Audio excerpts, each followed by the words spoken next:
আসসালামু আলাইকুম। আমি যেভাবে পাট শাক ভাজি করি তার রেসিপি তুলে ধরলাম।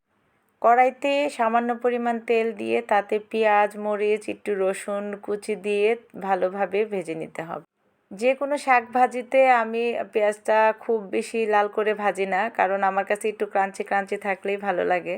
আপনারা আপনাদের পছন্দ মতো ভেজে নেবেন। মাঝে মাঝে আমি শুকনা মরিচও একটু ফালি করে দিয়ে দিই। এখন শুধু কাঁচামরিচ দিয়ে করছি। তেল, কাঁচামরিচ, পেঁয়াজ যে যেমন খান অ্যাডজাস্ট করে নেবেন। অনেকেই আগে পাট শাকটা ভাপ দিয়ে নেয়, আমি সরাসরি রান্না করি। আমার কাছে এভাবে রান্না করলেই ভালো লাগে। রান্নার ধরনের তো কোনো শেষ নাই, এক একজন এক একভাবে রান্না করে। এখন পাট শাকটা দিয়ে দিলাম, দিয়ে একটু উপর দিয়ে পরিমাণ মতো লবণটা ছিটিয়ে দিলাম। এরপর আস্তে আস্তে পাট শাকটা ভাজবো। চেষ্টা করবেন পুরোটা রান্নায় কাছে থেকে হাই হিটে রান্না করতে, তা না হলে পানি ছেড়ে দিবে শাক থেকে।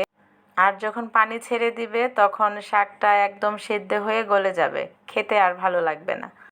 খুব বেশি ভাজার দরকার নেই, অনেক ভাজলে আবার পাট শাক শক্ত হয়ে যায়, তখন আর আসল গন্ধ আর স্বাদ থাকে না।